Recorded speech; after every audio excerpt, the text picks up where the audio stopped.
इमं विवस्वते योगं प्रोक्तवान् अहम् अव्ययम् विवस्वान् मनवे प्राह मनुरिक्ष्वाकवे अब्रवीत्। ओम। छठ पर्व की सबको हार्दिक मंगलमय शुभकामनाएं। छठ पर्व आज से प्रारंभ हो गया, शनिवार तक चलेगा। और छठ पर्व में होता क्या है, सूर्य देव की उपासना होती है।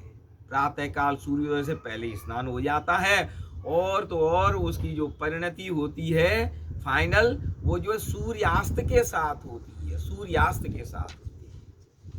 तो आज हम सूर्य देव के बारे में ही या उनकी संतति के बारे में बात करेंगे, चर्चा करेंगे। सूर्य देव, सूर्य देव किसके जो है गुरु हैं? सूर्य देव गुरु हैं हनुमान जी के। हनुमान जी के गुरु हैं सूर्य देव। अच्छा, और सूर्य देव के गुरु कौन है? सूर्य देव के गुरु हैं भगवान श्री कृष्ण। इमं विवस्वते योगं प्रोक्तवान् अहम् अव्ययम् विवस्वान् मनवे प्राह मनुरिक्ष्वाकवे अब्रवीत्। हे अर्जुन, ये सबसे पहले मैंने ये गीता का ज्ञान सबसे पहले सूर्य को दिया था। तो जो सूर्य देव हैं वो किसके शिष्य हुए? कृष्ण भगवान के। हैं? और सूर्य देव जो है किसके गुरु हुए? हनुमान जी के। ये तो रही गुरु शिष्य परंपरा। हिंदू धर्म, सनातन धर्म में ये एक बहुत ही सुंदर और दिव्य बात है कि इसमें समय को काटा नहीं जाता है कि स्टार्टिंग हो गई उसके बाद में एंड हो गया। जैसा कि वेस्टर्न या जो दूसरे रिलीजन्स हैं, इस्लाम है, बाइबल वाले क्रिश्चियन हैं, इसमें क्या होता है, स्टार्ट फिनिश। ये जीवन है, एक जीवन लिया, उसके बाद में आगे खत्म। अगला जीवन किसने देखा है? कुछ नहीं देखा, पता नहीं। लेकिन सवाल ये है कि सनातन धर्म में ये काल जो है यह भी सनातन है। काल को आप बांध नहीं सकते हो। और एक ये जो सज्जन हैं, इन्होंने माई गीता, देवदत्त पटनायक जी की, खूब मिलती है, बाजार में ही मिलती है, मार्केट में खूब मिल जाती है, और बड़े बड़े विद्वान पढ़ते भी हैं कि गीता क्या है। तो इसमें इन्होंने जो बताया है, इसमें कहा है कि स्कोप ऑफ इंडियन मिथोलॉजी, तो इसमें अनादि भी है और फिर अनंत भी है। मतलब द बिगिनिंगलेस, द एंडलेस, और बीच में जो पोर्शन है थोड़ा सा वो आ जाता है वेस्टर्न मिथोलॉजी का, कि भैया शुरू हो गए। इसीलिए मुसलमान भाई भी कहते हैं, क्रिश्चियन भी कहते हैं कि no no no, there is no birth, no rebirth. Birth तो ठीक है, no rebirth again, who can see, who will see, who has seen, इस तरह की बात है। लेकिन जो सनातन धर्म है ये तो पुनर्जन्म में ही आधारित और भरा पूरा है। तो एक जन्म में सूर्य की बात चल रही, तो सूर्य के पुत्र एक जो हुए वो हुए सुग्रीव, और सुग्रीव को भगवान श्री राम ने बचाया। रामचरितमानस में प्रसंग आता है, क्या बाली को तो किया पीछे, पेड़ के पीछे से छिप करके, ताड़ के पीछे से। तो वहां जो आता है किष्किंधा कांड में, रामचरितमानस में है कि धर्म हेतु अवतरे हु गुसाई, मारे हु मोहि व्याध की नाई। मैं बैरी, बाली कह रहा है, मैं बैरी सुग्रीव प्यारा, अवगुण कवन नाथ मोहि मारा। मेरे अंदर ऐसा, हे नाथ, ऐसा कौन सा अवगुण था कि मैं आपका शत्रु हो गया, मुझे मार दिया आपने छिप करके व्याध की नाई, और सुग्रीव को आपको जो है, सुग्रीव आपको प्रिय लगा।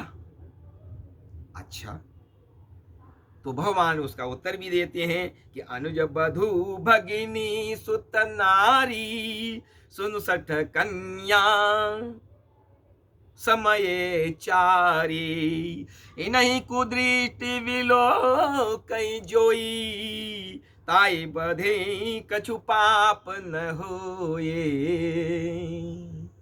ये जो चार होती हैं, अनुज बधु, भगिनी, सुतनारी और कन्या, अगर इन चारों को कोई कुदृष्टि से देखता है तो उसको मारने में कोई पाप नहीं लगता।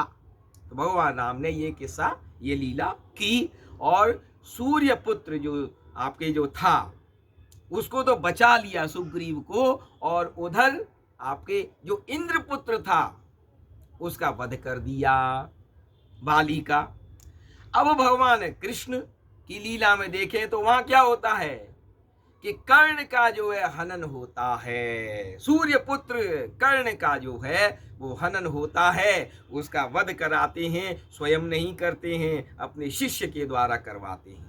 तो कर्ण का जो है यहाँ हनन होता है।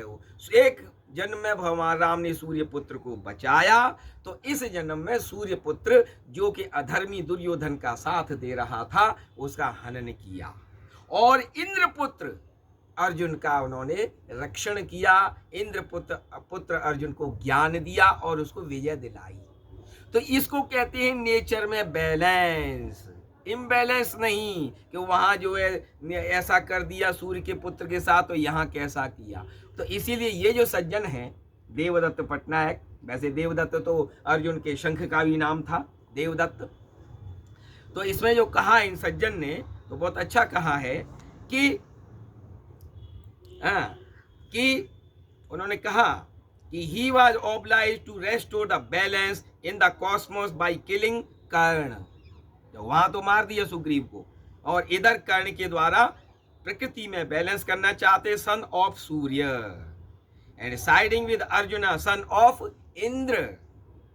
Here one story is one half of another story. ये दोनों कहानियां एक साथ चलती हैं, और ये निष्कर्ष क्या निकालते बहुत ही सुंदर, नहीं तो कृष्ण भगवान पर भी आरोप लग जाते हैं, अरे साहब वो तो नियत्ता था, पहिया का रथ फंस गया था और निकाल रहा था और भगवान ने कह दिया अर्जुन से मरवा दिया। लेकिन इनका निष्कर्ष बड़ा अच्छा है। So Karna's killing which we feel is a sad incident. लगता है कि कर्ण को ऐसे अन्याय के साथ मारा, लेकिन it becomes a wonderful event। तो भगवान श्री कृष्ण ने कहा भी है कि जन्म कर्म च मे दिव्यम, मेरे जन्म मेरे कर्म मेरे दिव्य हैं। इसीलिए कोई भी हमारे कन्हैया पर, इस यदुवंशी पर कोई भी आरोप नहीं लगाए कि इन्होंने कैसी लीला की, कैसे कर्ण को मरवा दिया, कैसे दुर्योधन को। भैया ईश्वर की बात ईश्वर ही जाने, जिसका न आदि है और न अंत है। तो सूर्य का हम ध्यान करें, सूर्य की लीलाओं, सूर्य की संतति के बारे में ध्यान करें, छठ पर्व को खूब प्रसन्नता से मनाएं, स्नान करें, गैदरिंग इकट्ठी नहीं हो। ये सब बातों को ध्यान रखते हुए रामायण और महाभारत का अध्ययन करें, स्वाध्याय करें। और क्योंकि इन दोनों का अध्ययन तो बराक ओबामा ने भी बाल्यकाल में इंडोनेशिया में किया था, इसलिए हम लोग भी इस छठ पर्व पर ये स्वाध्याय करें, रामायण गीता माता का, महाभारत का, और छठ पर्व की सभी को हार्दिक मंगलमय शुभकामनाएं। ओम सूर्याय नमः, ओम भास्कराय नमः, ओम अर्काय नमः, ओम